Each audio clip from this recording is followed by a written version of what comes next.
What's going on, everyone? Welcome to another episode of the Fit, Healthy, and most of all, Happy podcast. I'm your coach and host, Josh, here with his co-host and co-coach, KG, and I'm on the microphone. We got a fantastic episode planned for you as always, and you know we like to kick things off with some killer quotes that we've been thinking of, and I'm really excited to share mine. So I'm just going to jump right into it. Let's get after it. So my quote for this week is quite simply to say yes to the things that scare you. When I was sitting down, I was doing some journaling and I was thinking of things I wanted to achieve and how it can be a little bit scary because it can be uncharted territory. It can take massive action. It could be something that you fail at. And I thought, this is something you want to lean into. And any time in my life, there has been something scary. There's been a challenge. There's been something in front of me. That has been that time where when you overcome that, you feel so much strength, you feel so much encouragement, and you really realize that a lot of these challenges that you build up in your mind aren't that big. So no matter what you have going on, embrace it, face it head on, go through it,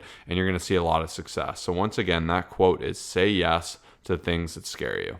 I love how simple that is, but I love how much that can also mean. I think that's something that I've always thought about myself, and even Josh and myself with our fitness journey, with the business side of things. We always know that that's a good feeling. Like when you have that little bit of, I guess, kind of being scared, you know that's a sign that you should be doing something when you're uncomfortable. So I really like that. My quote for this week is, "No man has the right to be an amateur in the matter of physical training. It is a shame for a man to grow old without seeing the beauty and strength of which his body is capable," by Socrates. So I really like this, and to me it just really thinks of kind of pushing yourself to the next level, seeing what you're capable of, even kind of relating to Josh's quote, saying yes to the things that scare you. I just think we all have so much potential, and especially when it comes to doing things in the gym, when it comes to just seeing what you're truly capable of. I've absolutely loved for the last few years just really challenging myself. We've done powerlifting competitions, I've done some running related things, we've done a physique show, and I'm not saying you really have to go all out and do something competitive in that sense, but I really encourage you to challenge what your body's capable of, to see what you have in store for yourself, and you'd be absolutely amazed at what you can accomplish. And I really like this quote because it just reminds me to challenge yourself, to step out of your comfort zone, to do those things that are essentially hard. And it kind of relates to Josh's quote, as I said. So I really like that one, and that's going to be my amazing quote for this awesome Monday. Yeah, we've said it before, but you got to lug your body around with you everywhere you go. You got to be in it, so you may as well be in the best body possible. And that's one thing I love about what we do with coaching, is taking people who are doing all right and taking them their full potential. And they're like, I can't believe I could look like this, that I have this much energy, that my clothes fit this nicely, that I get this many compliments. Like, it really is an amazing feeling, and you owe it to yourself to actually see what we're capable of and to do the best you can for your body, your health, your happiness. And I love this quote. It's a quote I've been seeing around a lot lately, and I think it's incredibly well said, especially if it was said back then. It's as relevant today, which is absolutely fantastic. But now we're going to go ahead and jump into our thoughts. What do you got, Kyle? So one thing I actually posted the other day, we shared some different hacks. I shared some things that I was having, some Ghost energy products, Quest, everything like that. I'm sure you've heard us talking about some of these things and seen us sharing it. And what I really wanted to talk about right now is just when it comes to following influencers, whatever you want to call them, coaches, you always have to ask where someone's coming from when they share something. So I made a video stating that we get lots of requests every single day to promote this product and affiliate with this product, and our emails get blown away with so many things, and even our inbox on Instagram. And I had shared that we have no affiliations, no sponsorships, and we just promote our coaching because we care, and then because we firmly believe in it. So we say a no to a lot of things so we can promote what we believe in and what we truly use every single day. And what I want to share relating to this is I've actually seen quite a few different posts from other coaches, from influencers, and you always have to kind of question, like, I know so often people will share something that they don't even use. And I know this because I have the conversations with some of them. And back when we were sponsored, we would see a lot of that taking place.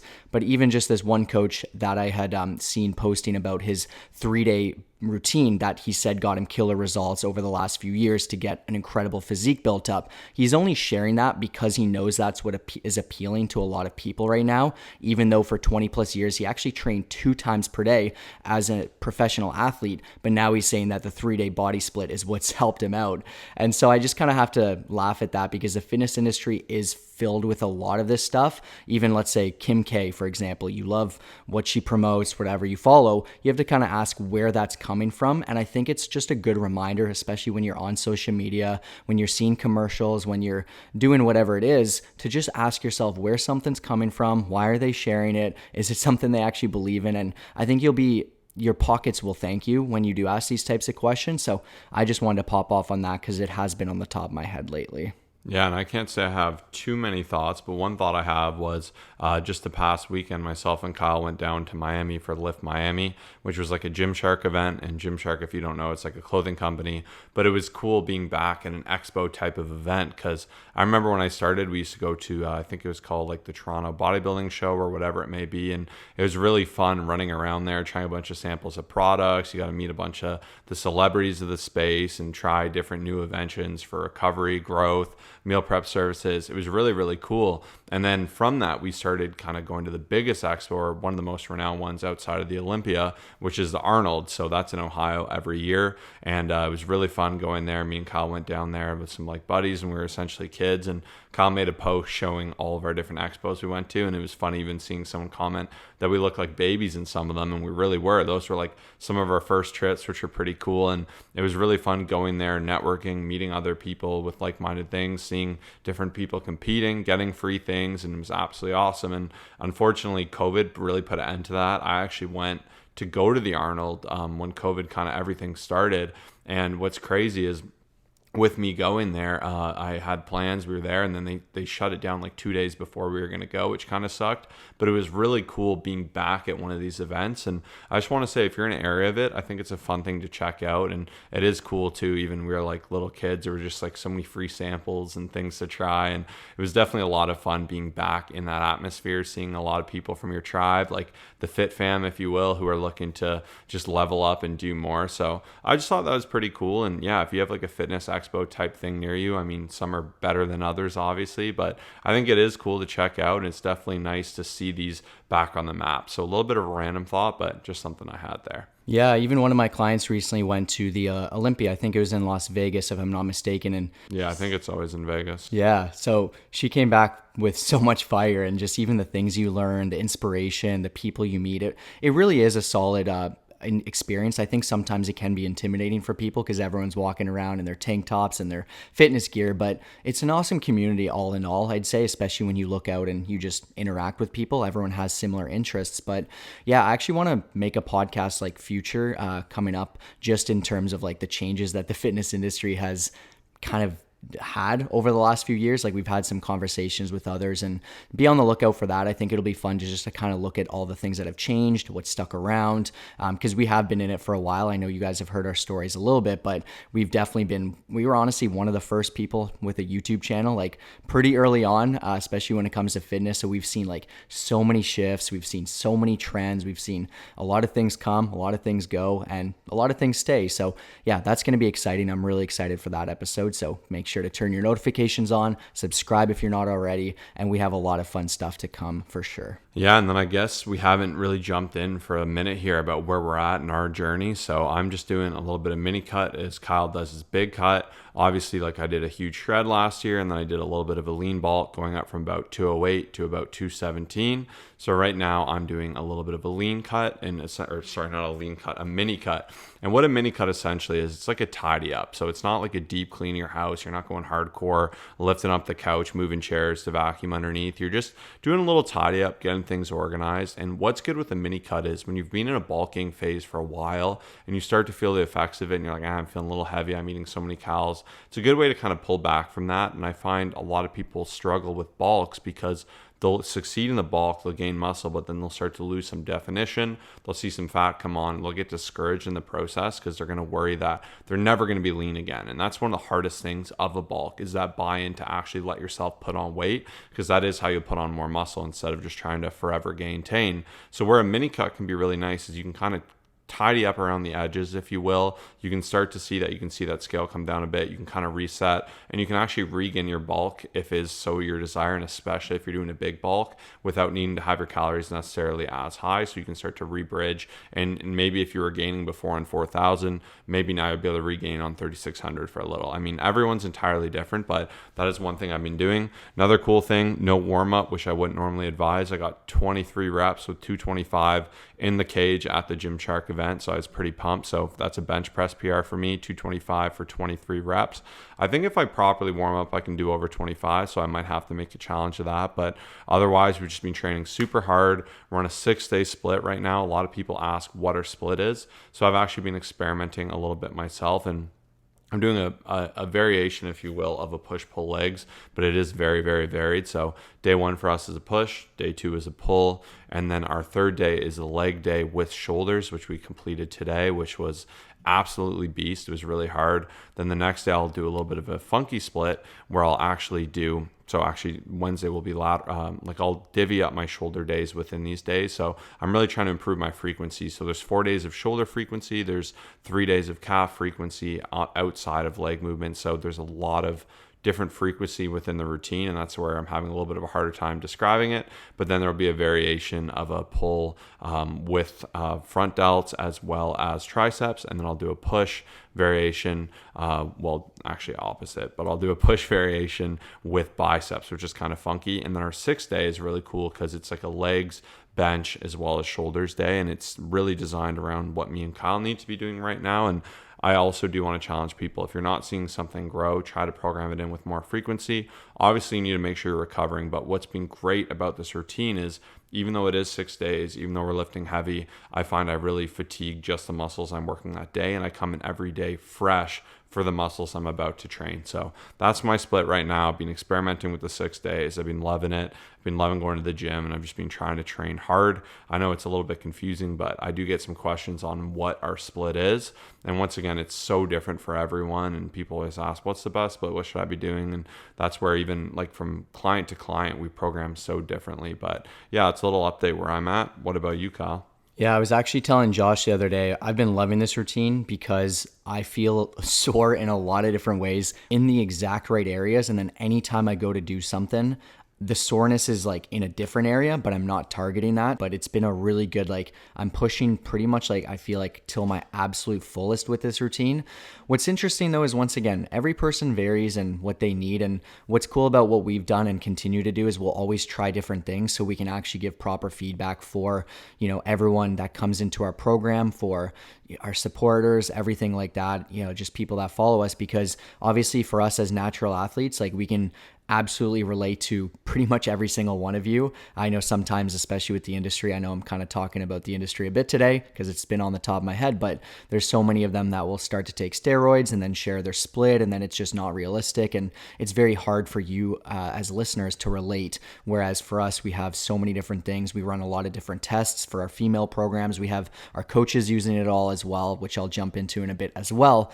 But for myself, similar to Josh, we've been crushing it. Love having a training partner 6 days a week. Usually back home, we will do like 4 maybe, but maybe we'll jump into 6 now because it has been solid.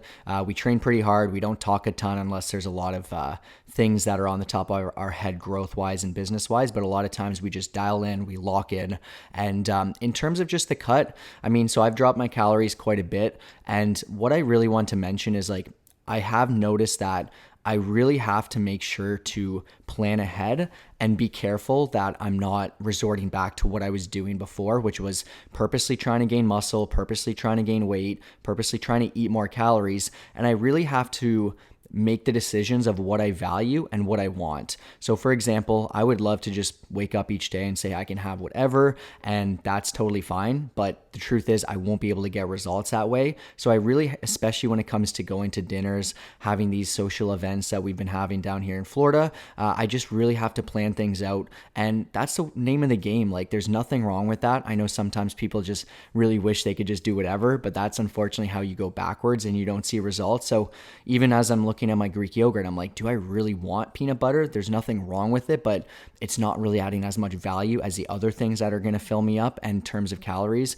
Dessert, once again, I used to be a huge dessert person, but I just don't really value it anymore, especially because it's not going to fill me up. And so once again, just making those decisions where you know you have to make sacrifices, but at the same time, it's going to help you get those results and it's not for the rest of your life. Those are the things that are on the top of my head. So that's all I have there. And yeah, that's what I wanted to share for today. Awesome. And who do we have for our client shout out this week? So we actually have Coach Krista, and if you are watching on YouTube, you can just see her transformation here, some of the tips that's helped her out, but I also recommend following us on Instagram. We post almost every single day, stories every day, and you can see her transformation and just some more tips and feedback there. But yeah, I mean, pretty much she has done an incredible job over the duration of her journey. I know at the very beginning, she struggled with being overweight, with just not feeling her absolute best, and it's been amazing to see her succeed throughout her journey and now be able to help so many of our awesome clients through it, as well as she can relate a lot to what some of our clients experience. And once again, when we have coaches come in here, we make sure that they are trained underneath us. We make sure that they also just follow the same systems and pretty much, yeah, like they're literally exactly like us, but even better is the main goal, right? So it's just been amazing to see, once again, the different transformations that have come from Krista's original transformation. So yeah, check that out. Show her some love on the Instagram page. And that's our shout out for this fantastic Monday or whatever day you are listening to this episode. Now we're going to go ahead and jump into the mailbag. So these are questions you have submitted to us. And the first one's a good one. I get asked this a lot and it's kind of a fun one. So here we go. Let's jump into it. So the first question is, do you need to do crunches and ab exercises to get a six pack? I know you say it's mostly nutrition that gets abs. So can I theoretically have great abs by just eating healthy and working out without doing specific ab exercises? So this is a great question. So more or less the individual here is asking, can they get a six pack just by eating healthy, training hard, but not doing any specific crunches and or ab work? So the answer is absolutely yes, you can. By being in a big deficit, lifting heavy, and really just bracing throughout the day, you will have some ab work. So it's not like you're not going to do any work, even if you aren't doing it directly. Another good comparison for this is if you're doing any kind of cable row or any row whatsoever, you're not there to work biceps, but the biceps will be worked as part of it. And the abs have many functions. They rotate, there's stability, they can crunch. Those are kind of their main forms, but obviously the biggest component of abs is stability. And when you're lifting properly, if you're actually learning how to brace your abs and you know how to do that the correct way, especially with your compound, so things like squat, bench, and deadlift, where you really need to be intentional, mainly squat and deadlift, you will get a lot of ab activation. I myself do specific ab training, and that's because I find I don't do many like leg raise movements. So for my lower abs, I really try to make a point to do that, especially having an inguinal hernia surgery. I do notice when I'm inconsistent with it, I feel just way weaker there, and I find I do get more benefit to the visualization of my abs, like to their shape and how they look. I also do like doing some specific heavy ab movements as well, just to change their shape. But I think where a lot of people get confused is abs are a muscle just like anything else. So you can train it and you can develop it. Obviously, you can only develop it so far relative to other muscles, but you definitely can change the way they look and present. What you can't change is your anatomy. So we all have abs no matter what. And that's why you'll see people that are super skinny and they're like, I got a six pack. And you're like, okay, but it's different than someone who's muscular and has a six pack, of course. But really, if you can see your abs, it most often indicates you are a low percentage of body fat. And some people will have visible abs at higher percentage of body fat. Some people will need to get really low. So that is where it is a really personal decision. But theoretically, once again, if you're lifting heavy, your nutrition's really good and you're in a deficit, you can absolutely see your abs. The benefit is you can improve them with specific work. Now, should most people be doing this? I don't think there's any harm with doing a dedicated ab session like twice a week within reason. You can even dedicate like 10 minutes to it. I try to do 2 movements twice a week, and sometimes I'll do some extra crunches, but I'm not always consistently there. And I definitely still have abs, still have a six pack, which is great. But once again, you can get away without it, but you can improve the way they look. And that is where it's really case by case example. And I think where people go wrong is they'll devote a lot of energy towards their ab training and take it out of what could be more important where they would see more benefits. So they won't train their legs because they're training their abs. And like things like this would be a net negative to me. And I think the percentage of gain you'll get in your ab development would be so much more minuscule to if you actually try to develop your other muscles, where you'll also get that indirect work by doing things like deadlift, squats, etc. So don't sell short the main things. As we like to say, zoom out, focus on the macro, not the micro, and you'll see better results. But theoretically, you could get away with no ab work. There are periods of time, if I'm training really heavy on powerlifting, where I won't do much dedicated work at all. And then once again, abs, like I said, from a position of stability, that is where it is good to really make sure you do have strong, stable abs and you are doing some things like planks and different things like that. But as I said, if I'm bracing super, super heavy for a squat, I'm getting a lot of stability. I'm getting a lot of that same benefit in a different form. And I know this can be a little confusing, but case in point, a couple movements a week, it's not going to hurt you. It's going to benefit you, but there's no need to do abs for an hour or anything like that. You can absolutely have abs without training them. And I hope that answered the question. Yeah. And a lot of times when we have the conversations with newer lifters, maybe even intermediate people, they do have the wrong conceptions for a lot of things. For example, the ab situation. Some people think they need to be doing tons of cardio. I know recently we talked about supplements, so a lot of people think they need to be going right to the supplement store. So once again, no issue with doing the abs. I have seen a lot of people, especially I remember back to when I did in-person training and we did do, quite a bit of sessions, and, I'd see someone come in there, we'd get them on MyFitnessPal, we'd get them tracking nutrition, and just making those positive changes. And what we did notice quite often, I'd be talking to someone and they would just start kind of grabbing the fat in their stomach area and be like, "Coach, like I need more abs. Like I need to do more ab training. Let's do more abs." And I'd have to kind of have that more uncomfortable conversation and say, "Here's why we are going to not do as much. We've got an hour here. We've got to make the most out of the compound movements, the right movements that do that just present the most amount of change. Yes, we will target the abs a little bit, but I don't want to be wasting 30 to 40 minutes of it just so you can feel a burn in your abs, which isn't actually going to get you the required results that you're striving for." And yeah, exactly like Josh just said, it's just really about focusing on what's actually important, even stress management, proper sleep, all this stuff that's really going to produce proper change versus just doing leg raises or crunches for an hour or 2 hours each day. Yeah, I actually, funny enough, remember I used to work at a gym at front desk, and I do when new people would sign up for the gym, you'd give them a little tour and you'd show them this area, and everyone would just want to go to the ab machine and have me show them how to do it immediately.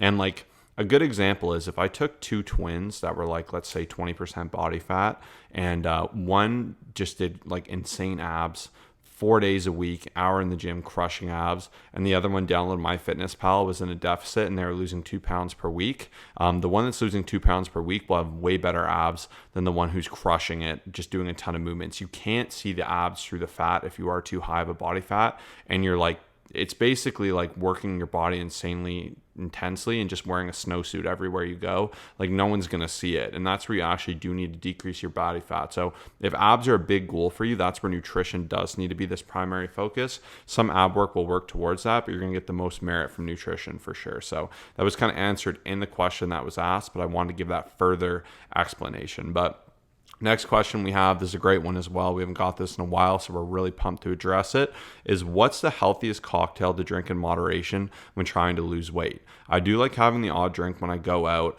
but I find that it's hard to really make it fit and still see progress with having a social life. Yeah, so one of our biggest things, especially when you check out our Instagram, you see in our bio, it says helping you lose up to 25 pounds while having a social life. And we are super firm on that. We love helping clients lose weight, get to the next level while not having to skip out on a special events, birthdays, weddings, anything like that. Like I was saying before, even for my journey, I do find, and I'm on a lot more calories than I think some people would be based off of my experience, how long I've been training, how much I move each day. And so I'm definitely in a pretty good situation, but I know a lot of people, they just aren't having as much. So I really do believe, before I give you some actual specifics and tangibles here, you do have to make that sacrifice and decide what it is that matters the most to you. And I think it's very important to take into consideration that yes, you can fit some in and still see some decent results, but at the same time, it's not exactly always going to be optimal, and you'd be better off having more satiating foods and just taking care of that. But once again, if it's a special event, if you kind of have to, whatever it is, then hey, I'm going to give you some tips, and hopefully this does help you out as well. So I do have a list in front of me here. Once again, the goal is to have these different drinks within the range of 60 to 100 calories based off of, 1 to 2 ounces. So these are just things that I personally would say, if once again, you're in a situation where you're going to have something, it's a lot better than one of those cocktails that has like 70 to 80 grams of sugar and like 3 to 500 calories, or those really heavy beers that just are not good for you. And once again, none of these things are good for you. However, there can be better situations and things picked. So vodka soda with a splash of lime. Here I have it written down as around 64 calories per ounce. Obviously, the soda water adds no calories. Gin and tonic with diet tonic soda. Similar concept, about 97 calories for 1.5 ounces. There are a lot of different light beers if that's something that interests you. I know it's usually around the 90 to 100 calorie mark. Dry wine is obviously going to be a good option. Once again, you have to take into consideration there's those ones that have tons of sugar, and I'm not saying sugar is bad for you, but at the same time, it's going to leave you feeling a lot crappier. It's just not going to have any benefits at all, and we do want to make better and solid choices when we are going out. So that's always something to consider. We do have tequila with fresh lime juice and club soda. And then even just another option would be something like whiskey or bourbon on the rocks, or something that I would choose would just be something like rum and Diet Coke, as it is in a lower calorie range. And once again, you do have to consider, and this is where a lot of people struggle, is with alcohol comes a lot of bad choices in terms of food. A lot of times it also just results in poor quality sleep, just not the right decision. So you do have to be considerate with the moderation side of things here. And I just wanted to stress that as well, because I know sometimes people will take things out of proportion and be like, oh, well, I can fit 6 of these in my day. And it's like, no, you still have to hit your macros. You still have to take care of everything else, and you still need to be feeling good. So I just wanted to warn you with that, especially if you are on a path of just trying to be better, of losing weight, of being consistent. And that's my little chat on the alcohol and fitness side of things. Yeah, alcohol is interesting because obviously everyone knows it's a poison to the body, and it's actually its own nutrient. So when we say there's usually 3 big macronutrients, if you will, obviously protein, carbs, and fats. Protein and carbs are 4 calories per gram. Fats are 9 calories per gram. Alcohol is in its own school where it is 7 calories per gram. And it's really interesting because it's actually like an anti-nutrient for your body, because your body's going to want to excrete it. So instead of supplying your body with vitamins, minerals, aminos, nutrients, it actually takes it away because you do need to get rid of it. And that is where the effect of it can come. And obviously this can have an effect on your metabolism. It can have effect on your sleep. It most importantly can have effect on your decision making. Whereas some people, though, they'll say, okay, well, I like it. I like to have a little bit to I like to have a little to unwind and relax. And one of the biggest things I stress, especially for my clients, is really just limit those extreme nights, those nights where you go off the rails. That's where you're going to do a lot of damage to your physique and your health. And instead, like, just plan it, be in advance. But some clients are like, I really want to have a good time. I'm having 3 drinks. It's an intentional choice I'm making. I'm like, okay, let's get that logged in there. Let's have lots of protein. Let's have a really healthy day. Let's really prepare for this night out. And let's allow like some time for you to have like some healthy food afterwards. And when it's planned, it's way better than when you just casually go, because one turns into 2 to 3 to 4 to 5 to going to McDonald's after. And that's where I think people see the biggest downfall. And similar to what Kyle had said, the other issue comes when you're mixing a lot of empty calories with the alcohol. So as I said, alcohol has its own unique calorie metric. And then when you're mixing that with like full calorie sodas and just sugars and like a lot of extra things on top that don't provide much nutritional value, that is where you will see most of the detriment to your journey, your physique, your energy, all these different things. So like I mentioned, the big thing I really try to stress for my clients is to be intentional when they do it, to log in advance, put it in there, go prepared for it, work around it. And like Kyle said, make some better choices, and you can absolutely navigate that. Yeah. And even just being fully transparent, like for the most part, I will honestly say no to a lot of times and just decide not to. Maybe just grab like a Diet Coke or even some sparkling water and whatnot.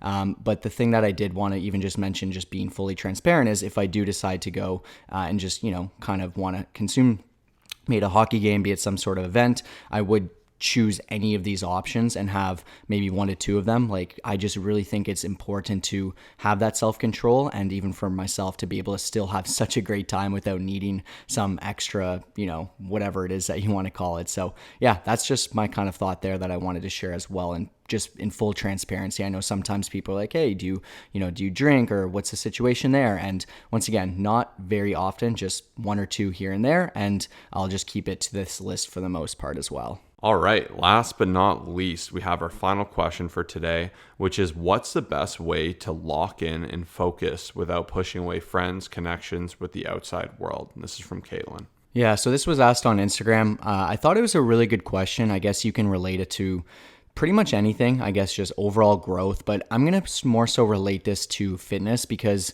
I know sometimes it can be challenging, especially I know we've been talking about having a social life and still being able to get results and going out and all that stuff. And yeah, sometimes it's challenging because you have to make those decisions that are best for you. But at the same time, I am under the belief that there's really no point of like doing everything without having people by your side, without having those people to celebrate. And I think looking back to when I first started getting like really intense with fitness, building a business, going to school, being super busy, is I kind of felt like I had to, aside from Josh, like start to do things on my own, and that like no one can relate and whatnot. And I think it was a bit of a mistake. It didn't really last long, but I think I kind of just heard different people out there just recommending like it's lonely at the top and you can only succeed by yourself, like all these different things. So I truly believe you can have so many people on your same team on board. You can lock in, you can stay dedicated, you can do all these great things for your health and still have a great life and still go to different events and